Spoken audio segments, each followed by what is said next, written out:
తాకట్లో ఉన్న మీ బంగారాన్ని విడిపించి ఆ రోజు ఆన్లైన్ రేటుకి కొంటాం. Sharma gold company. నమస్తే, మీరు చూస్తుంది సుమన్ టీవీ. నేను మీ కీర్తి. క్రోధినామ సంవత్సరం నుంచి మనం విశ్వవసు నామ సంవత్సరంలోకి అడుగు పెడుతున్నాం. తెలుగువారి సంవత్సరాది ఉగాది కదండి. మరి ఈ సందర్భంగా ద్వాదశ రాశుల వారికి ఈ కొత్త సంవత్సరం అంతా ఎలా ఉండబోతోంది మనకు తెలియజేయడానికి ప్రముఖ ఆస్ట్రాలజర్ గోరుగుంట్ల సురేష్ బాబు గారు ఉన్నారు. నమస్తే అండి. కీర్తి గారు నమస్కారం అండి. సో మీరు వెలువరిచే రాశి ఫలాల గురించి తెలుసుకోవాలని చాలా మంది ప్రేక్షకులే వెయిట్ చేస్తున్నారండి. ముఖ్యంగా క్రోధినామ సంవత్సరానికి ఇక బాయ్ బాయ్ చెప్పేసి విశ్వవసు నామ సంవత్సరానికి పేరులోనే విజయం ఉంది కదా, అందరికీ బాగుంటుందేమో అనిపిస్తుంది. ఏమంటారండి? సో కీర్తి గారు చాలా సంతోషం అండి. మనకి బాగా పురాతనమైన పద్ధతులు అంటే జ్యోతిష శాస్త్రంలోనే ఏం జరుగుతాయి, ఎలా జరుగుతాయి అని తెలుసుకోవడానికి మన మహర్షులు ఇచ్చిన జ్ఞానం. ఇందులో రకరకాల కాన్సెప్ట్లు ఉన్నాయండి. ఓల్డ్ కాన్సెప్ట్ల నుంచి ఇప్పుడు కొత్తగా వస్తున్నాయి కూడా చాలా కాన్సెప్ట్లు. ఈ మధ్య వెస్ట్రన్ ఆస్ట్రాలజీ అవి టోటల్గా రీసెర్చ్ చేసి ఇటు అటు ఓకే వెస్ట్రన్ ఇండియన్ వెస్ట్రాలజీ కలుపుకొని తీసుకుని వెళ్ళిపోతూ ఉన్నారండి. లేటెస్ట్ జనరేషన్ ఆస్ట్రాలజీ కూడా కొత్త కాన్సెప్ట్లన్నీ తీసుకొచ్చారండి. అంటే ఒక ఈవెంట్ అవుతుందా లేదా అని ప్రిడిక్ట్ చేసి చెప్పడానికి. అయితే ఈ రాశి ఫలాలు, మనం యుగాది రాశి ఫలాలు, ఈ కాన్సెప్ట్ అనేది చాలా ఓల్డ్, ఎప్పటి నుంచో ఉన్న ప్రాక్టీస్ అండి. మనకి ఈ జ్యోతిష్కుల యొక్క అభిప్రాయం ప్రకారం ఏంటంటే అత్యంత ప్రాచీనమైన పద్ధతి ఉగాది రాశి ఫలాలు చెప్పడం. ఎంత ప్రాచీనం అంటే అసలు ప్రామాణికమే లేదండి. అసలు అంతా చాలా ట్రెడిషనల్గా ఎప్పటి నుంచో నాకు తెలిసి ఇంకా కృతాయుగం దాని గురించి ఏదైనా యుగం అంటే అప్పటి నుంచి ఉన్నదే మనకు ఐడియా లేదు కానీ అప్పటి నుంచి ఉన్నది అని చెప్పుకోవాలి. ఇది యాక్చువల్గా మన తెలుగు ఆఫ్కోర్స్ కర్ణాటకలో కూడా చాలా బాగా చేస్తారు. ఆంధ్రాలో కంటే కూడా కర్ణాటకలో చాలా బాగా చేస్తారు. సేమ్ పంచాంగం కూడా ఉంటుంది. మనకి కేరళలో కొన్ని పాటలు ఇలా చేస్తారు. కానీ ఇది సిస్టమ్ ఇంతకు ముందు once upon a time India మొత్తం ఇదే సిస్టమ్ని ఫాలో అయ్యేవాళ్ళు. అయితే కాలక్రమేణా అక్కడక్కడ వాళ్ళు రావడం వల్ల బట్ ఇప్పుడు ఈ టైంలో ఉగాది అనేది స్టిల్ మనం కన్సిడరేషన్ చేసుకుంటూ వస్తూ ఉన్నామండి. అయితే అందులో ఒక ముఖ్యంగా మీరు ఇందాక అడిగినట్లు క్రోధి నామ సంవత్సరం నుంచి విశ్వవసు నామ సంవత్సరానికి వెళ్ళిపోయారు. క్రోధి అనగానే ఆ పేరులో తెలిసిపోతుంది. క్రోధి అంటే కోపం, యాంగ్రీ, ఒకళ్ళ మీద ఒకళ్ళ కోపం. మీరు లాస్ట్ ఇయర్ చూసారు అనుకోండి, ఒక కంట్రీకి యుద్ధాలు కదండి. ఆ తర్వాత లాస్ట్లో కూడాను మనకి అగ్ని ప్రమాదాలు, పెద్ద అగ్ని ప్రమాదాలు, ప్రకృతికి కోపం, తర్వాత భూకంపాలు, తర్వాత వచ్చేటప్పటికి మనకి సైక్లిన్స్ కూడా చాలా ఎక్కువ చేసినాయి. రాజకీయ నాయకులకి ఒకళ్ళంటే ఒకళ్ళకి క్రోధం, ఎవరో ఏదో చేయాలి, డిస్ట్రాయ్ చేయాలి దేశాన్ని అని చెప్పేసి వేరే ఎక్కడో ఫారిన్లో ఉండేసి కొన్ని సంస్థలు ఇండియా మీద కుట్రలో, తర్వాత ఇక్కడ ఉన్న వాళ్ళు రాజకీయ నాయకులు ఒకళ్ళొకళ్ళ కుట్రలో, ఆ తర్వాత ప్రజలకి కోపం వచ్చేసి గవర్నమెంట్లు అంతా చేంజ్. మీరు గమనించారు లేదు కదండి, గవర్నమెంట్ మారిపోయినాయండి, ఎగ్జామ్ అంతా మారిపోయినది, కోపం వచ్చేసింది అందరికి. ఆ కోపాన్ని రెస్ట్లెస్నెస్ వచ్చేసినప్పుడు అది లాస్ట్ ఇయర్ మనకు ఉందంటే. అయితే ఈ సంవత్సరం ఏంటంటే విశ్వవసు నామ సంవత్సరం. మీరు అడిగినట్టు దానికి ముందు శ్రీ కూడా ఉంది, శ్రీ విశ్వవసు. శ్రీ అనంగానే మనకి లక్ష్మీదేవి అండి, పేరుతోనే లక్ష్మీదేవి చేస్తారు. దీని మీనింగ్ ఏమిటంటే విశ్వం అంటే యూనివర్స్. ఓకే, వసు అంటే 2-3 రకాల అర్థాలు ఉన్నాయండి సంస్కృతంలో. ఒక మీనింగ్ ఇక్కడ సందర్భం ఏంటంటే ధనం. ఈ క్రోధి నామ శ్రీ విశ్వవసు నామ సంవత్సరంలో ప్రతి ఒక్కళ్ళు సంపదల మీద దృష్టి పెడతారు. ఓకే, ఐశ్వర్యం మీద దృష్టి పెడతారు. ఇప్పటిదాకా అరుచుకున్నాము, అయిపోయింది. ఓకే, అయిపోయింది. ఇక ముందు మనం ఫోకస్ అభివృద్ధి మీద పెట్టుకుందాం అన్న ఒక థాట్ వచ్చేస్తుంది. గతం కరెక్ట్గా చెప్పారండి. అందుకని చెప్పేసి విశ్వం, మన పెద్దవాళ్ళు గొడవ అయిపోయిన తర్వాత మన పెద్దవాళ్ళు ఏం చెప్తారు, ఇప్పటిదాకా అరుచుకున్నాము, మనమంతా అయిపోయింది, మనమంతా ఒకటి బాయ్ బాయ్ షేక్ హ్యాండ్ ఇచ్చేసుకొని కాంప్రమైజ్ చేసుకుని వెళ్ళిపోతారు. ఇలాంటి సిచ్యువేషన్ అండి. ఏం చెప్తారంటే విశ్వం వసు అంటే మన ఇంత పెద్ద యూనివర్స్లో ఉన్నాము, మనమంతా ఒక్కటి అనే దానికి ఒక సింబాలిక్ ఇస్తుంది. అవునండి. తర్వాత ఏం చెప్తారంటే వసు అంటే సంపద. ఓకే, విశ్వం అంతా సంపదమయమే, మనకి ఏదో రాలేదని కోపడుకోవద్దు, ఇంకా చాలా ఉంది, అదని వదిలేసి ముందుకెళ్ళిపోండి అన్న ఒక కాన్సెప్ట్ ఉంటుంది.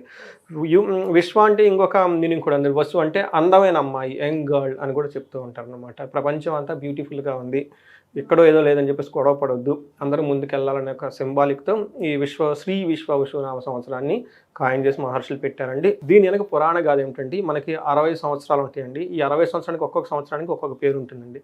ఈ పేర్లు 60 నారద మహర్షి యొక్క సంతానం. ఇది చాలా మంది తెలియదండి. సో నారద మహర్షికి సంతానం ఉంటారు 60 మంది. వాళ్ళు 60 మంది చనిపోతారు. చనిపోయిన తర్వాత నారద మహర్షి ఎప్పుడు నారాయణ అని జపం చేస్తూ ఉంటాడు. నారాయణ అని జపం చేస్తే నీకు నాకు పుత్ర సంతానం పోయారు, శోకం ఏంటి ఇది. అప్పుడు ఆయన చెప్తారు, మీకు ఈ రోజు నుంచి వాళ్ళు మళ్ళా బతుకుతారు, ఇంకెప్పుడు చనిపోరు. వాళ్ళు 60 సంవత్సరాలుగా వాళ్ళు కాలచక్రంలో తిరుగుతూ ఒక్కొక్క సంవత్సరాన్ని వాళ్ళు జాగ్రత్తగా చూసుకుంటూ ఉంటారు సృష్టిని. ఎందుకంటే ఈ సృష్టిని కాపాడాల్సింది అంటే మనకంటే సృష్టి లయ కారణం అని చెప్తారు చూడండి. పుట్టడం ఒకటి, దాన్ని సస్టైన్ చేయడం ఒకటి, డిస్ట్రాయ్ ఒకటి. విష్ణుమూర్తి యొక్క ఆయన మెయిన్ రెస్పాన్సిబిలిటీ ఏంటంటే దీన్ని నిలబెట్టుకోవాలి. సో ఈ నాతో పాటు ఉండేసి ఈ 60 మంది మహర్షులు కూడాను ఈ సృష్టిని అంతా కాపాడుతూ ఉంటారు, సస్టైన్ చేస్తూ ఉంటారు. ఒక్కొక్క సంవత్సరం ఒక్కొక్కళ్ళు రిప్రజెంటేషన్ అని చెప్తారు అంటారు. అందులో ఇప్పుడు వచ్చేప్పటికీ నారద మహర్షి యొక్క సంతానం, ఆయన పేరు శ్రీ విశ్వవసునామ, ఆయన సంతానం పేరు. అది మనం చూసుకుంటున్నాం. ఈ సంవత్సరం యొక్క మీనింగ్ మనం ఎలా ఉండాలంటేనండి, విశ్వం చాలా పెద్దది, ఈ విశ్వంలో అన్ని సంపదలు మనకు ఉన్నాయి, అందులో మనం ఉన్నాం, మనం దేనికి బాధపడకూడదు, ఓకే, బ్యూటిఫుల్గా ఎంజాయ్ చేయాలి, ఎవ్రీథింగ్ ఇస్ ద పాజిటివ్ అన్నట్లు పీపుల్స్ మైండ్ ఉంటుంది. కాబట్టి అండి ఇది శ్రీ విశ్వవసునామ సంవత్సరం. సో ఇలాంటి శ్రీ విశ్వవసునామ సంవత్సరంలో మీలాంటి సీనియర్ యాంకర్ గారితో నేను రాశి ఫలాలు పంచుకోవటం అదృష్టం. అలానే మనకి ఈ వెన్యూ ఇచ్చిన సుమన్ టీవీ వాళ్ళకు కూడాను, తర్వాత చూసే ప్రేక్షకులకు కూడాను శ్రీ విశ్వవసునామ సంవత్సరంలో ప్రతి ఒక్కరికి ఎలా ధనం ఉంటుంది, వీళ్ళు కూడా వాళ్ళ ఇంటి అష్టైశ్వర్యాలు ప్రతి ఒక్కరికి నిండాలని చెప్పేసి మనం కోరుకుంటూ ఈ సిరీస్ని స్టార్ట్ చేద్దాం. ఎస్, ఏదైనా చిన్న ఆపదున్నా, ఏదైనా కొంచెం మంచి జరగబోతున్నా, ఇదిగోండి ఇది ఇలా వెళ్ళండి అని అడుగులు వేయిస్తూ మీతో పాటు నడిపిస్తూ తీసుకెళ్తున్నందుకు ముందుగా ధన్యవాదాలండి. మేషరాశి గురించి తెలుసుకుందామండి. ఎలా ఉండబోతోంది వాళ్ళకి కొత్త సంవత్సరం? సో మనం శ్రీ విశ్వవసునామ సంవత్సరంలో ఉన్నామండి. ఇందులో వచ్చేటప్పటికి ఉగాది పండుగ నుంచి మార్చి 30th నుంచి స్టార్ట్ అవుతుందండి. తర్వాత ఇది వచ్చేటప్పటికి మార్చి 30th 2026 వరకు టోటల్ మళ్ళీ ఉగాది పండుగ వచ్చే వరకు దీని యొక్క ఇంపాక్ట్ ఉంటుందండి. ఈ మేషరాశి వాళ్ళు చాలా అటెన్షన్ పే చేసి ఈ రాశి ఫలాలు వినడం చాలా ఇంపార్టెంట్ అండి. తర్వాత ఎందుకు అనేది మీకు ఇది ఇంటే అర్థమవుతుంది వాళ్ళకి. వీళ్ళకి మనకి మేషరాశి కనుక చూసుకుంటే అందులో ఫస్ట్ నక్షత్రం అశ్విని 1, 2, 3, 4 పాదాలు, భరణి 1, 2, 3, 4 పాదాలు, కృతిక ఫస్ట్ పాదం. పేరు బలం కనుక చూసుకుంటే ఇందులో ఎవరి పేరు అయినా సరే వాళ్ళకి ఫస్ట్ లెటర్ కనుక చూ, చే, చో, లా, లి, లు, ఏ, లా, లో, ఆ ఈ అక్షరాలు మోరార్లెస్ ఇదే సౌండ్తో ఉన్న వాళ్ళ అక్షరాలంతా కూడా మేషరాశి వస్తారని గమనించుకోవాలండి. ఇక్కడ పేరు బలం అంటే వాళ్ళు బాగా ఎక్కువగా పిలిచేవాళ్ళు, ఎక్కువ మంది 10 మందిలో ఎక్కువ మంది వీళ్ళని బాగా ఏ పేరుతో పిలుస్తుంటారు ఆ పేరు. కొంతమంది 2-3 పేర్లు ఉంటాయి, ఇంట్లో ఒక పేరు, బయట ఒక పేరు, లేడీస్కి అయితే పుట్టింట్లో ఒక పేరు, అత్తగారింట్లో ఒక పేరు, ఇలా ఉంటాయి. ఎక్కడున్నా కానీ ఎక్కువ మంది వాళ్ళని ఏదైతే పిలుస్తుంటారో అది మాత్రమే వస్తుంది. రీసెంట్గా ఒకళ్ళు ఫోన్ చేశారు, ఏమండి నాకు మా అమ్మ వాళ్ళ ఇంట్లో ఒక పేరుతో పిలిచేవాళ్ళండి, పెళ్లి చేసుకున్నానండి, పెళ్లిలో పేర్లు కలవలేదని పేరు మార్చారండి, ఇది అత్తగారింట్లో పిలుస్తున్నారండి, నేను ఏది చూసుకోవాలి. Very very practical question. ఎక్కువ మంది దేని పిలుస్తారంటే మొదట్లో ఎక్కువ దాన్ని పిలిచేవాళ్ళు అండి పుట్టింటి పేరు, ఇప్పుడు రాను ఇది ఎక్కువ పిలుస్తున్నారంటే ఇది చూసుకోమని చెప్పేసాను. అందుకని పాపులర్ పేరు బాగా ఎక్కువ మంది పిలిచేది వాళ్ళు ఫస్ట్ లెటర్ మాత్రం తీసుకోవాలి, కన్ఫ్యూజన్ ఏమొద్దండి ప్రతి ఒక్కరికి. తర్వాత ఇప్పుడు మనకి మేషరాశి కనుక ఈ పేరు ఎలాగో ఈ పాయింట్ యాడ్ చేశారు కాబట్టి ఇంకొక చిన్న పాయింట్ సురేష్ గారు, అంటే ఇప్పుడు భరణి నక్షత్రంలో కొన్ని అక్షరాలు లెటర్స్ చెప్పారు కదా, కానీ నాది భరణి నక్షత్రమే అండి, బట్ నా పేరు ఆ లెటర్స్తో లేదు, మరి నాకు ఏది వర్తిస్తుంది అన్నది ఒక ప్రశ్న. ఫర్ ఎగ్జాంపుల్గా అడుగుతున్నా. సో దాన్ని ఎలా చూసుకోవాలి? నక్షత్రంతోనే చూసుకోవాలి కదా. ఫస్ట్ ప్రయారిటీ ఎప్పుడు నక్షత్రం అండి, జన్మ నక్షత్రం చాలా చాలా ఇంపార్టెంట్. అయితే జన్మ నక్షత్రం ఎవరికైతే లేదో ఈ నామ నక్షత్రం ఉంది కాబట్టి ఆ నామాన్నే మెయిన్ కన్సిడరేషన్ చేసుకోవాలి. అది లేకపోతే ఓకే, ఉంటే మాత్రం కంపల్సరీ, అది లేకపోతే ఇది. తర్వాత ఎంత ఎఫెక్ట్ పడుతుంది అంటేనండి 70% నామ నక్షత్రం మీద ఉంటుందంటే, అంటే ఎక్కువ 100% ఉండదు. కొన్ని కార్యక్రమాలకు మాత్రమే ఎక్కువగా వాడుకోవచ్చు అనమాట. అది లేదు కాబట్టి ఆప్షన్ దీన్ని వాడుకోవాలి. బట్ ఉన్నా కానీ మనకి స్టడీస్ ఏం చెప్తాయి ఏంటంటే 70% వరకు పేరుని బట్టి కూడాను ఇంపాక్ట్ ఉంటుంది. అందుకే మనం పేరు చూసుకునేటప్పుడు చాలా జాగ్రత్తగా కేర్ఫుల్గా చూసుకోవాలండి. మన పేరు అలా పెట్టుకోకూడదండి. కొంతమంది రివర్స్లో పెట్టేసుకుంటారు, ఎప్పుడు ప్రాబ్లంగానే ఉంటారు, ఒక ప్రాబ్లం పోతే ఇంకొక ప్రాబ్లం. అంటే జన్మ నక్షత్రంలో ఒకటి ఉంటుంది, ఇక్కడ ఇంకొకటి ఉంటుంది, అంటే అందుకని చాలా కేర్ఫుల్గా చూసుకోవాలండి పేరు అనేది. సో పేరు బలం కూడా చాలా ఇంపార్టెంట్, బట్ నక్షత్రం తెలిసినప్పుడు దాన్నే ఫాలో అవ్వాలి, అది బెస్ట్ అండి, బెస్ట్. సో మనకి మేషరాశి కనుక మనకి ఆదాయము, వ్యయము, రాజ్యపూజము, అవమానం అనేది మనకి ఒక ఉన్న యూనిక్నెస్ ఇందులోనే ఉందండి, వేరే ఎక్కడా లేదండి. నేను చాలా ఆస్ట్రాలజీ చదివానండి బుక్స్. మన ఈ తెలుగు సిస్టము ఈ ఉగాది ఫలాల్లోనే ఈ యొక్క కందాయ ఫలాలు ఇది ఈ బైఫర్కేషన్ ఇలా ఇచ్చేది ఉంటుందండి. సిస్టమ్ ఎక్కడా లేదండి, అసలు లేదు, ఉండదండి. మనకి మన గొప్పతనం మనం తెలుసుకోవాలండి. సో అన్ఫార్చునేట్లీ ఇది ఒక మూఢనమ్మకాన్ని కొట్టేయకూడదండి. No way, it's the science beyond science. ఎందుకంటే ఒక సైన్స్ స్టూడెంట్గా, ఐటీ కంపెనీలో చేసిన వాడుగా, సాఫ్ట్వేర్ ఇంజనీర్గా, లెగిస్తే అంత టెక్నాలజీ మాట్లాడేవాడుగా ఇది చూసి నాకు షాక్ అవుతుంది. మీరు ఇక్కడ ఇచ్చారు, నిన్న మొన్న వచ్చిన పైథాన్ గురించి, నిన్న అంతకుముందు వచ్చిన జావా గురించి ఏదో యాప్ ఎంత చదువుకుంటే మన మహర్షులు ఎంత జ్ఞానం ఇచ్చారు, దాన్ని నోబడీ సీయింగ్ ఇట్, తెలుసుకోవట్లేదు అసలు ఏంటిది, just leaving it. That really hurts me అండి. No that has to come out అండి. కలియుగం ధర్మం కలియుగ ధర్మం మనకు తెలిసిన నాలెడ్జ్ని అణిచివేసుకోవడం. బట్ మీలాంటి వాళ్ళు ఉన్నారుగా తట్టి లేపడానికి. చూద్దామండి, మీలాంటి వాళ్ళు వెన్యూ ఇచ్చారు కాబట్టి మా నాలెడ్జ్ని చూద్దామండి. ఎక్కడో నుంచి స్టార్ట్ చేయాలి కదండి. ఫుల్ స్టాప్ తర్వాత సంబడి హ్యాస్ టు. అందరూ డైరెక్ట్ చేసేవాళ్ళంటే సినిమా చూసేవాళ్ళు ఎవరండి? కరెక్ట్ అండి. ఇందులో ఆదాయము, వ్యయము, రాజ్యపూజ్యం, అవమానం చెప్తారండి. ఈ ఫిగర్స్ చూస్తే మేషరాశి వాళ్ళకి యాక్చువల్గా అర్థమవుతుంది. మొత్తం రాశి ఫలాలు నిన్న అవసరం లేదు. ఈ ఒక్క టేబుల్ వాళ్ళు అర్థం చేసుకుంటే ఇంకా అర్థమవుతుంది ఫ్యూచర్ వాళ్ళకి ఎలా ఉండబోతుంది అనేది. సో ఫస్ట్ వీళ్ళకి ఆదాయం 2 అండి, వ్యయం 14. మేషరాశి వాళ్ళు చాలా కేర్ఫుల్గా ఉండాల్సిన టైం ఇది. ఈ ఒక్క మాట చాలు వాళ్ళకి మొత్తం అర్థమైపోయింది, ఇంక వేరే అవసరం లేదు. తర్వాత రాజ్యపూజ్యము 5, అవమానం 7. ఓకే. సో మీకు డబ్బులు 16 రూపాయలు వస్తూ ఉంటే 14 రూపాయలు ఖర్చు అయిపోతూ ఉంటాయి. ఇది కేర్ఫుల్గా గుర్తుపెట్టుకోవాలి. దీనికి మళ్ళీ ఫర్దర్ డీటెయిల్స్ కూడా మనం వాళ్ళకి చెప్దాం. నెక్స్ట్ రాజ్యభోజం. మీ దగ్గర 12 మంది ఉంటే మిమ్మల్ని సపోర్ట్ చేసేవాళ్ళు ఈ టైంలో పర్టికులర్ ఈ సంవత్సరంలో 5 ఉంటారు, మిమ్మల్ని విమర్శించేవాళ్ళు 7 ఉంటారు. సో ఈ ఒక్క సిచ్యువేషన్ మీరు అర్థం చేసుకొని మైండ్ చాలా చక్కగా పెట్టేసుకొని మీ ఎనర్జీని వేస్ట్ చేసుకోకుండా ప్రోపర్గా చేసుకుంటే మేషరాశి వాళ్ళకి ఆ రాశి పేరులోనే ఉందండి, పట్టుదలకి మరో పేరు. వాళ్ళు అనుకున్న సాధించుకుంటారు. చాలా డిటర్మినేషన్, పట్టుదల ఎక్కువ, దేనికి షేక్ అవ్వరు. ఓకే. సో ఇలాంటి సిచ్యువేషన్స్ రాబోతుంది గమనించుకోవటం ఫస్ట్ పరిహారం. ఇది తెలుసుకోవటం, ఇలా రాబోతుంది, నేను స్ట్రాంగ్గా ఉండాలి అని తీసుకొని స్ట్రాంగ్నెస్గా ఆ మైండ్ సెట్ అంటారు చూడండి, అది చాలా ఇంపార్టెంట్. సో ఇదే వాళ్ళకి రెమెడీ కూడా, బిగ్గెస్ట్ రెమెడీ ఇది తెలుసుకోవటం. సో మనకి ఈ రాశి వాళ్ళకి మనకి గ్రహ సంచారం కనుక చూసుకుంటే టెక్నికల్గా మాట్లాడాలి కాబట్టి అండి, శని మార్చి 29 మీనరాశిలోకి వెళ్తూ ఉన్నారు, అంటే 12వ హౌస్ అవుతుంది. గురుడు వచ్చేటప్పటికి మిథున రాశిలోకి వెళ్తూ ఉన్నారండి, ఇది 3వ హౌస్ అవుతుంది వాళ్ళకి. రాహు వచ్చేటప్పటికి కుంభరాశిలో 18వ తారీఖు, రాహుకేతులు 18వ తారీఖున మారుతూ ఉన్నారండి. సో మనకి మార్చి తర్వాత మే 14, 18 తారీఖులో చాలా చేంజెస్ రాబోతున్నాయి. ఎందుకంటే 3 గ్రహాలు ఒకేసారి కూడా మారబోతూ ఉన్నాయి. దీని యొక్క ఇంపాక్ట్ కూడాను అందరి మీద ఉంటుంది, పర్టికులర్గా మేషరాశి వాళ్ళ మీద కూడా ఉంటుందండి. మనం ఈ చేంజెస్ని బట్టి కనుక మనం చూసుకుంటే ఫస్ట్ మనకి ఏమంటారంటేనండి, సూక్ష్మ గోచారం, లఘు గోచారం అనే కాన్సెప్ట్లో హోల్ ఇయర్ అంతా సింపుల్ మన ఫస్ట్ 2 మినిట్స్లోనే చెప్పుకోవచ్చు ఎలా ఉంటుంది. ఇందాక మన ఫిగర్స్లో ఎలా చెప్పేసాము, ఇప్పుడు చిన్న 4 మాటలోనే మొత్తం చెప్పుకోవచ్చు అనమాట. ఇందులో ఏం చెప్తారంటే అర్ధవిహితం, స్థితి నాశనం, సౌఖ్యం, శోకం. అంటే అర్ధవిహితం అంటే డబ్బులు లేకుండా పోతాయి. రెండోది స్థితి నాశనము, వాళ్ళు అప్పటిదాకా ఏదైనా జాబులు కానీ ఏమైనా కనుక చేస్తూ ఉంటే ఆ పొజిషన్లో చాలా టఫ్ చేసి కొంతమంది జాబులు పోయే అవకాశం కూడా ఎక్కువగా ఉంటుంది.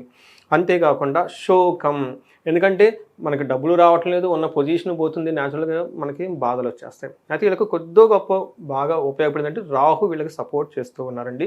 11th హౌస్లో ఉండటం వల్ల సాఫ్ట్వేర్ వాళ్ళు, ఫారిన్లో ఉన్న వాళ్ళకైతే కంఫర్టబుల్గా ఉంటారు. వీళ్ళకి సేవర్ అంటే మనకి 100% పోకుండా అట్లీస్ట్ ఒక 30%, 40% వాళ్ళు అలా నుంచొని ఉంటారు అనమాట. అంటే అంటే స్ట్రాంగ్గా నిలదొక్కుని ఉంటారు కూడా, బికాస్ ఆఫ్ వాళ్ళకి ఏమంటే రాహు 11th హౌస్లో ఉండటం వల్ల. మిగతా మేజర్ 3 ప్లానెట్స్ చాలా ఇబ్బంది పెట్టే విధంగా ఉన్నాయి కదండి. ఏ విధంగా? అర్ధరహితం, ఓకే, అర్ధవిహితం, అర్థం అంటే డబ్బులు పోగొట్టుకోవటం, స్థితి నాశనం, ఉన్న పొజిషన్ పోగొట్టడం, శోకం, తర్వాత బాధపడే అవకాశాలు ఎక్కువగా ఉంటాయి. ఈ శోకం అనేది పిల్లల వల్ల అండి, స్థితి నాశనం అనేది చేసే జాబ్ వల్ల, అర్ధరహితం అంటే అప్పటిదాకా మీరు సంపాదించుకున్న డబ్బు, కీర్తి ప్రదేశాలు ఏమైనా కోల్పోయే అవకాశం ఎక్కువగా ఉంది. ఇది సమరీ అండి. ఇది అర్థమైతే ఇంకా నెక్స్ట్ వాళ్ళు చూడడం అవసరం లేదు. సో ఇప్పుడు మనకి ఈ డీటెయిల్డ్ కనుక చూస్తే ఎందుకండి అసలు ఏం జరగబోతుంది వీళ్ళకంటే, మనకి మేషరాశి వాళ్ళకి చాలా మైండ్ స్ట్రాంగ్గా చేసుకోవటం అవసరం. ఎందుకంటే వీళ్ళకి ఏలినాటి శని స్టార్ట్ అవుతుంది. ఇది 7.5 సంవత్సరం ఉండబోతుంది. ఏలినాటి శని ప్రభావం స్టార్ట్ అవుతుంది కాబట్టి దాని స్టార్ట్ అవుతుంది ఎక్కే ముందు స్ట్రాంగ్ ఎక్కుతున్నాడు. ఎందుకంటేనండి నాకు నిన్నగాక మొన్ననే ఒక కాల్ వచ్చిందండి దుబాయ్ నుంచి. ఈ అంతా చేసేవాళ్ళు మిస్టేక్లు చేయకూడదన్న ఉద్దేశంతో రియల్ టైంలో కేసు చెప్తున్నానండి. ఒక లేడీ చేసింది పాపం, అక్కడెక్కడో పని చేసుకుంది, ఇండియా నుంచి వెళ్ళిపోయి ఇక్కడ ప్రాబ్లమ్స్ పడింది, ఆ కువైట్ అక్కడికో వెళ్ళిపోయింది, అక్కడ దేశంలో లేడీ ఎన్నో కష్టాలు పడేసి పాపం డబ్బులు సంపాదించుకొని ఒక 15-20 లక్షలు దాకా ఇండియాకు పంపించేసిందండి. ఇక్కడ వాళ్ళు పాపం దాన్ని హాతకర్పం చేసేసారు, అయిపోయింది. ఇక్కడ ఉన్న వాళ్ళంతా ఆ డబ్బునంతా వాడేసుకొని ఆమెకి వట్టి చేతులు చూపించడం స్టార్ట్ అయిపోయింది. పాపం ఏమో ఆమె అక్కడ ఉంది, వీళ్ళేమో ఎట్లా ఫైట్ చేస్తుంది డబ్బులు పోతే. అసలు 15 లక్షలు అనుకోండి అది, కానీ ఒక లేడీ పాపం ఎన్నో కష్టాలు పడి అక్కడికి వెళ్ళి దేశంలో ఉండేసి ఇక్కడేదో మన వాళ్ళకి ఏదో సంపాదించుకొని దాచిపెట్టుకుందామని ఇక్కడికి పంపించేస్తే ఆ డబ్బులు పోయేసి ఆ డబ్బుల గురించి మళ్ళీ ఇంకొక లిటిగేషన్ పోయి అదేదో రకరకాలు అయిపోయిందండి. అందుకని ఎందుకు చెప్తున్నానంటే ఈ మేషరాశి వాళ్ళకి ఏలినాటి శని స్టార్ట్ అవుతుంది కాబట్టి నేను ఒక్కటే మాట అన్నా, ఏమండి మీరు కనుక నాకు 3-4 ఇయర్స్ బ్యాక్ కలిసి ఉంటే నేను కేర్ తీసుకుని ఉండేవాడిని అని చెప్పేసి. అందుకని మేషరాశి వాళ్ళు ఎవరున్నా ఈ వీడియో వినండి, విన్న వాళ్ళు వేరే వాళ్ళకి తెలిసిన వాళ్ళు ఉంటే ఫార్వర్డ్ చేయండి, కామెంట్స్ పెట్టండి, ఎక్కువగా కామెంట్ పెడితే ఎక్కువ సర్క్యులేటర్స్ని వెళ్తుంది అనమాట. ఈ మిస్టేక్ చేయకూడదు, ఎందుకంటే పెద్ద పెద్ద బిజినెస్లు స్టార్ట్ చేయటం, కొత్త కొత్త ఇన్నోవేటివ్ ప్లాన్లు చేయటం, డబ్బులు విపరీతంగా ఖర్చు పెట్టేయటం, ఓకే, ఎవరిని పడితే వాళ్ళని నమ్మటం, అలాంటి పనులు చేయకూడదు. ఈ 1 year అట్లీస్ట్ 1 year కాదండి, 7.5 years, ఫస్ట్ 5 years ఫస్ట్ స్తంభించకపోవాలి ఇంకా. అంతే, ఉన్న దాన్ని ఎప్పటిదాకా వాళ్ళు ఏదైతే పనులు చేస్తుంటున్నారో దాంట్లో కూడా రిస్కీ పనులు ఏమైనా ఉంటే తీసేసుకొని డౌన్ సైడ్ చేసుకొని చాలా సింపుల్గా ఉన్నదాన్ని చక్కగా పోవటం నేర్చుకోవాలి. మనం ఏదో ఆవేశంగా పోయేసి డబ్బులు పెట్టి ఆ డబ్బులు పోయి మీకు చెడ్డ పేరు వచ్చి ఆ డబ్బుల గురించి మళ్ళీ మీరు అప్పులు చేసి అప్పులకి మళ్ళీ వడ్డీకి తీసుకొచ్చి ఆ వడ్డీలు కడుతూ ఆ వడ్డీలు కట్టలేక వడ్డీ ఇప్పుడు మనకి ఇవ్వనాలు ఇప్పుడు డబ్బులు పోయినాయి, రిలేషన్షిప్లు పోయినాయి, మళ్ళీ వడ్డీ తెచ్చుకొని వాళ్ళ ఇంటి మీదకి కత్తెత్తుకొచ్చి మెడ మీద పెట్టి డబ్బులు ఎప్పుడు కడతామని, ఇదేంట్రా దేవుడా, ఆ వడ్డీకి మళ్ళీ క్రెడిట్ కార్డులు పెట్టుకొని ఆ వడ్డీకి మళ్ళీ వడ్డీలు పెట్టుకొని అంత రిస్క్ తీసుకోకూడదు, వద్దు. అందుకని చెప్పేసి సింపుల్గా ఉన్నదాంతో హ్యాపీగా చేసేసుకోండి. మంత్రం రెమెడీ ఇది తెలుసుకోవాలి. చాలా చక్కగా సింపుల్గా హంబుల్గా ఉండే లైఫ్లో చాలా చాలా చాలా సింపుల్గా ఉండటం నేర్చుకోవాలి. అంటే ప్రొఫైల్ మెయింటైన్ చేసుకుంటూ అలా కొంచెం గడుపుకుంటూ వెళ్ళిపోతే పాతదా ఏది చేసినా పర్లేదండి, కొత్తది ఏది చేయకూడదు. ఓకే, సో ఇది ఒకటే గుర్తు పెట్టుకోండి. ఏలినాటి శని ఎలాంటి ప్రాబ్లం వస్తుంది ఏలినాటి శనిలో అంటే ముందుగానే మన మహర్షులు చెప్పేశారు ఆల్రెడీ. ఏం చెప్పారంటే మానహాని, గౌరవం అగౌరవం వచ్చేస్తుంది. ఎప్పటిదాకా మిమ్మల్ని బాగా ఇంద్రుడు చంద్రుడు అని పొగుడుతున్న వాళ్ళు కాస్త పైకి వెళ్ళిపోతారు, మిమ్మల్ని విమర్శించే వాళ్ళు తగులుకుంటారు. కానీ మీరు అన్నం అన్నట్టు జరుగుతుంది అండి పాపం. నిజంగా లాస్ట్ టైం మీరు రాశి ఫలాలు చెప్పినప్పుడు జనవరి అన్న తూచ తప్పకుండా జరిగింది నాకైతే మంత్లీది. ఈ క్రెడిట్ మన మహర్షులకి వెళ్ళిపోతుంది. ఆఫ్ కోర్స్ మన కూడా ఎవరో ఒక government senior most person, sir మీరు చెప్పినట్టు జరిగిందంట. నేను చాలా కాల్స్ వస్తాయి కదా మర్చిపోతా, ఇప్పుడు మీతో ఏం మాట్లాడింది మర్చిపోతాను. నేను ఏం చెప్పనేమో నాకు ఐడియా లేదు. అప్పుడు చెప్పారు కదండి తర్వాత ఏం జరిగిందంట, అసలు అప్పుడు ఏం చెప్పాను నేను కనిపిసిపోతూ ఉంటాను అనమాట. ఎంతో మందితో మాట్లాడుతూ ఉంటారు కదా. సో వీళ్ళకి ఏమవుతుందంటే మానహాని, ఓకే, మన క్లేశ, మనసులో ఏదో ఒక ఇబ్బంది పడుతూ ఉంటారు. కృషి భోజన మల్పశః, ఏదైనా కనుక పని చేస్తే ఆ పనిలో వీళ్ళకి కొంచెం ఫలితం మాత్రమే వస్తుంది. అంతకుముందు 10 hours కష్టపడితే 10 rupees వచ్చేది, 10 hours కష్టపడితే 5 rupees కూడా రాదు. మీరు ఏంటి ఎంత కష్టపడుతుంది ఎంత వచ్చా అన్న ఫీలింగ్ అయితే ఖచ్చితంగా అయితే వచ్చేస్తాయండి. నిత్య సంవాదం, ఎప్పుడు ఎవరితో ఒక ఆర్గ్యుమెంట్ చేసుకుంటూనే ఉంటారు. ఓకే, అందులోనూ పబ్లిక్ మీటింగ్లో ఉన్న ఈ గొడవ ఆ గొడవ ఆ గొడవ ఎత్తిన కూర్చుంటుంటారు. పాపం అన్నం కూడా తినేవారు. తర్వాత దారిద్ర్యం, ఎప్పుడు మీకు ఇందాక ఫస్ట్లోనే చూసేసాం, వచ్చేది 2 పోయేది 14, ఇంకా దారిద్ర్యం అంటే అదే కదండి. ఎప్పుడు డబ్బులు ఎలా పడినట్టు అయిపోతాయి, డబ్బులు ఎక్కువ ఉండదు. ఇవన్నీ నేను రియల్ లైఫ్లో చూసిన ఇన్సిడెంట్స్లు కేసులు చెప్పుకుంటున్నానండి. ఓకే, ఎవరైనా కనుక ఏలినాటి శనులు ఎలా ఉంటాయి అని చెప్పేసి కొత్తగా ఈ మేషరాశి వాళ్ళు ఒక 4-5 మేషరాశి వాళ్ళకి ఏలినాటి శని ఉన్న వాళ్ళని కనుక్కోమనండి, వాళ్ళని ఇంటర్వ్యూ చేయమనండి. ఇంటర్వ్యూ చేసి వాళ్ళకి రియల్ టైప్లో కేసు వస్తుంది. అది నాకు మనకి కామెంట్లో కూడా పెడితే అది అందరూ చదువుకుంటారండి. సో ఈ విధంగా అండి ఎప్పుడు మనకి మనసు అంతా కుంగిపోయే విధంగా ఉంటుంది. అంతేకాకుండా 7th మనకి శని దృష్టి కూడా 2వ ఇల్లు 9th హౌస్లో ఉండటం వల్ల ఏమవుతుందంటే destruction of finance and conflict in the family, అంటే ఇంట్లో గొడవలు సంపదని కోల్పోయే అవకాశం ఎక్కువగా ఉంటుంది. అంతేకాకుండా bad time for the father. ఈ ఫాదర్లో కనుక ఎవరైనా కనుక రాజకీయ నాయకులు వీళ్ళు ఉన్న సీనియర్ బ్యూరోక్రటీస్ ఉన్న వీళ్ళ ఫాదర్కి ప్రాబ్లం వచ్చేస్తుంది. సో ఇది గమనించుకోవాలండి. ఏలినాటి శని జరగటం వల్ల పరిహారాలు లాస్ట్లో చెప్పామండి, చక్కగా పరిహారాలు చేసుకుంటే ఈ ప్రభావాన్ని 70% తగ్గించుకోవచ్చు. సో ఏలినాటి శని ప్రారంభం అవుతుంది అని అన్నారు కదా, అప్రాక్సిమేట్గా ఎప్పుడు ప్రారంభం అవుతుంది ఏమన్నా మనం చెప్పొచ్చా? ఉగాది నుంచి స్టార్ట్ అయిపోతుంది. అంతేనా? స్టార్ట్ అవుతుంది. అయితే లక్ష్యం అంటే ఈ ఏడు అంతా వాళ్ళకి ఎఫెక్ట్ అవ్వదు, కాకపోతే దాని సిమ్టమ్స్ స్టార్ట్ అయిపోతాయి.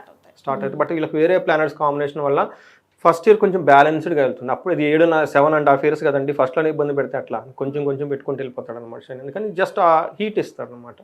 బట్ మీరు గమనించుకోవడం చాలా ఇంపార్టెంట్. అయితే వీళ్ళకి గురువు ఎలా ఉన్నారంటే అండి, గురువు వచ్చేటప్పటికి మనకి వీళ్ళకి లాస్ట్ ఇయర్ అంతా ఫైనాన్షియల్గా కానివ్వండి కుటుంబం కానీ అంతా బాగుందనమాట. అయితే గురువు వీళ్ళకి 3rd house మారటం వల్ల ఇలా మిక్స్డ్ రిజల్ట్ ఇస్తున్నారని చెప్పుకోవాలన్నమాట. ఏం చెప్తారంటే అతి క్లేశం బంధువైర్యం దారిద్ర్యం దేహపీడన ఉద్యోగ భంగం కలహం 3వ స్థానకే గురువు అని మన మహర్షులు సంస్కృతంలో చెప్తారు. అంటే ఇప్పటిదాకా మనసులో సౌఖ్యంగా చక్కగా ధనం వస్తూ హ్యాపీగా ఒక రకంగా వెళ్ళిపోయింది వాళ్ళ లైఫ్. అయితే మే తర్వాత వీళ్ళకి ఎలా ఉండబోతుంది అంటే అతి క్లేశం, అంటే చాలా స్ట్రగుల్ చేయాల్సి వస్తుంది ఏదైనా పని చేస్తే. అంతకుముందు ఒక ఫోన్ కాల్ పని అయ్యేది 10 సార్లు ఫోన్ చేసినా ఎత్తరు. మరి ఆ ఫోన్ పక్కన వేసే బైక్ కార్ వేసుకొని వాళ్ళ చుట్టూ తిరగాలి, అప్పుడు పెయిన్. అతి క్లేషం ఉంటుంది, సింపుల్గా పనులవు. వైరం, బంధువులతో గొడవ, దారిద్ర్యం, మనం ఇందాకనే చెప్పుకున్నాం బిగినింగ్లో, ఫైనాన్షియల్ క్రైసిస్, దేహ పీడనం, శారీరకంగా కూడా అలసట వచ్చే అవకాశం ఎక్కువగా ఉంటుంది. అంతేకాకుండా ఉద్యోగ భంగం, కలహం, ఉద్యోగంలో డిస్టర్బెన్సెస్ వచ్చేస్తాయి, గొడవలు వచ్చే అవకాశం ఎక్కువగా ఉంటుంది. ఇది చాలా గమనించుకోవాలి. అయితే జూపిటర్ తను ఉన్న పొజిషన్ బాగలేకపోయినా అతను 7వ ఇంటిని 11వ ఇంటిని దృష్టి ఉండటం వల్ల మనకు గురువు మిక్స్డ్ రిజల్ట్ని తీసుకొని వస్తున్నారు. వీళ్ళకి ఎవరికైనా పెళ్లి కాని వాళ్ళు కనుక ఇప్పటిదాకా ఉంటే పెళ్ళి అయ్యే అవకాశం ఈ సంవత్సరం ఉంటుంది. ఓకే, ఒక గుడ్ న్యూస్. ఆ తర్వాత మనీ గెయిన్. సో వీళ్ళకి ధనం రావాలి కదండి, అయితే ధన ప్రవాహం ఎక్కడ ఆగదు, ఏదో ఒక విధంగా ధనం అయితే వస్తూ ఉంటుంది, వచ్చిన ధనం ఖర్చు అయిపోతుంది. సో ఎందుకని ఈ విషయాలు గురువు వీళ్ళకి తీసుకొస్తున్నారు కాబట్టి, గురువు మిక్స్డ్ రిజల్ట్గా ఉన్నారు కాబట్టి ఇది ఒక కొంచెం మనకి 50-50 ఉందని చెప్పుకోవాలన్నమాట. నెక్స్ట్ వీళ్ళకి ఇంకొకటి బాగా కూడా సపోర్ట్ వచ్చేది ఏంటంటే, రాహు వీళ్ళకి 11th హౌస్లో ఉండి బాగా యోగ్యతను ఇస్తున్నాడండి. వీళ్ళకి ఏలినాడ్స్ని స్టార్ట్ అయినా కానీ మీకు ఇందాక చెప్పిన విధంగా వెంటనే దాని యొక్క ఇంపాక్ట్ పడదండి వీళ్ళకి, ఎందుకంటే గురువు వీళ్ళకి మిక్స్డ్గా ఉండేసి కొంచెం హెల్ప్ చేస్తున్నారు. అలానే రాహు కూడా వీళ్ళకి చాలా బాగా హెల్ప్ చేస్తున్నారండి. ఫస్ట్ రాహు 1.5 year ఉంటారు, అంటే ఇప్పటి నుంచి 1.5 year రాహు గురువు ఉండటం వల్ల వీళ్ళకి ఏలినాటి యొక్క శని ఒక 40% మాత్రమే ఇబ్బంది పడుతుంది, మిగతా వచ్చేటప్పటికి మిగతా ప్లానెట్స్ ఈక్వల్గా బ్యాలెన్స్ చేస్తూ ఉన్నాయి అనమాట. అందుకని నేనేం చెప్తానంటే, first year is okay, you can go with, but next onwards you should be very careful అని. ఇందులో ఏం చెప్తారంటే, 11th హౌస్లో రాహు ఉండటం ఏమవుతుందంటే, గోజీవ గజ సంఘానం క్షీరాన్న భోజన క్షీరన్నాది సుభోజనం వస్త్రమాల్యాది లాభం చ ఏకాదశిగతో ఫణు అని చెప్తారు. అంటే మనకేం చెప్తారంటే, సపోర్టింగ్ సిస్టమ్, అంటే పూర్వకాలంలో మనకి రథాలు, రాజులు, గుర్రాలు ఇవన్నీ ఉండేసి వాళ్ళ కింద పరిచారకులు అంతా ఉండేసి సైన్యం ఉండి రాజు కలప చేస్తూ ఉంటారు. ఈ రోజులు అవి లేవు కాబట్టి, అంటే మనకేంటంటే మనకున్న వెహికల్స్ కానివ్వండి, మన దగ్గర పనిచేసే వాళ్ళు సబార్డినేట్స్ కానివ్వండి, ఇంకొకరు కానివ్వండి, వాళ్ళకి బాగా చక్కగా హెల్ప్ చేసి కంప్యూటర్లు వాడినా కానివ్వండి, లేదంటే ఇంటర్నెట్లో వాడినా, మొబైల్ వాడినా, తర్వాత ఆన్లైన్ పేమెంట్స్ చేసిన ఈ టైప్ సిస్టమ్ అంతా బాగా సపోర్ట్ ఇస్తుంది వాళ్ళకి. ఎక్కడ ఇబ్బంది పెట్టకుండా ఉండేసి మంచి చక్కగా భోజనం చేసేసుకొని హ్యాపీగా ఉంటారు. తర్వాత మంచి చక్కటి జిగిజిగేలు మంచి లాంటి డ్రెస్సులు అన్నీ వేసేసుకొని మంచి హల్చల్గా ఉండే అవకాశం చాలా ఎక్కువగా ఉంటుంది వీళ్ళకి. సో ఇది మనకి ఈ గ్రహాలు వచ్చేటప్పటికి మేష రాశి వారికి ఎలా ఉండబోతుందో మనకు తెలుస్తుంది. మరి ఒకవేళ నక్షత్రాలను బట్టి చూసుకుంటే అట్లీస్ట్ ఇంకొంచెం డీప్గా తెలుస్తుంది కదా. కరెక్ట్ అండి. నక్షత్రాల వైజ్గా చూసుకుంటే ఈ అన్ని నక్షత్రాల వాళ్ళకి యాక్చువల్గా బాగుందని చెప్పాలి ఈ సంవత్సరం. అందులోనూ అశ్విని నక్షత్రం వాళ్ళకి ఓవరాల్గా చూసుకుంటే సంపద బాగుంటుందండి, ఐశ్వర్యవంతంగా ఉంటుంది, ధనప్రాప్తిగా ఉంటుంది. ఎవరైనా కనుక ఇప్పటిదాకా హెల్త్ కాంప్లికేషన్స్ ఫేస్ చేస్తూ ఉంటే సీరియస్గా అవి కొంచెం విముక్తి వచ్చే అవకాశం ఎక్కువగా ఉంది. భరణి నక్షత్రం వాళ్ళకి రాజ్యలాభం ఉందండి, సంపదలు వచ్చేస్తాయి, ధనప్రాప్తి ఉంది, సుఖంగా హ్యాపీగా ఉంటారు. వీళ్ళకి కూడాను హెల్త్ కాంప్లికేషన్స్ ఏమైనా ఉంటే అవంటే తగ్గిపోయి నార్మల్గా ఉండే అవకాశం ఎక్కువగా ఉంటుంది. కృతికా నక్షత్రం వాళ్ళకి రాజ్యం వచ్చే అవకాశం ఎక్కువగా ఉంది, సంపదలు వస్తాయి, ధనప్రాప్తి, పరవాసము. వీళ్ళు ఫారిన్ వెళ్ళే అవకాశం ఎవరైనా కనుక అనుకుంటుంటే కృతికా నక్షత్రం వాళ్ళకి చాలా అవకాశం ఎక్కువగా ఉంది. అంటే వీళ్ళు ఉన్న ప్లేస్ నుంచి శని ప్రభావం వల్ల వీళ్ళు ఏప్రిల్కి ముందు లేదు అంటే అక్టోబర్ నుంచి ఇయర్ ఎండ్ వరకు వేరే ప్లేస్లకి వెళ్ళటం, అక్కడ వర్క్ చేయటం, లేదంటే ఫారిన్ వెళ్ళాలి అనుకున్న వాళ్ళకి అనుకూలంగా ఉండే అవకాశం చాలా ఎక్కువగా ఉంది. బట్ సర్వజన పూజ్యము, ధనలాభం ఎక్కువగా ఉందండి. అంటే నక్షత్రం ప్రకారం ఇండివిజువల్గా చూసుకుంటే చాలా బాగుంది. సో రాహు బాగా యోగ్యతనిస్తున్నాడు, గురువు మిక్స్డ్గా ఉన్నారు, కానీ శని విషయంలో చాలా కేర్ఫుల్గా ఉండి కొంచెం వీళ్ళు ప్లానెడ్గా ఉంటే ఈ విషయం తెలుసుకుంటే బాగుంటుందండి. రైట్. సో ఫిజికల్గా, మెంటల్గా, ఫైనాన్షియల్గా, ఎకనామికల్గా ఎలా చూసుకున్నా కొంచెం మేషరాశి వారికి కొంచెం బ్యాడ్ టైం అనే చెప్పుకోవాలి.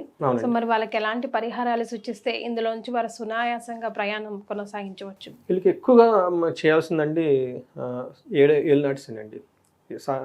నేను చాలామంది నాకు మెసేజ్లు చేస్తూ ఉంటారు, పరిహారాలు కూడా నేను చెప్పేస్తానండి. వేరే పరిహారాలు ఏమన్నా నాకు వాళ్ళు ఇండివిజువల్ కనెక్ట్ అని ఏ పరిహారాలు చెప్తాను నేను.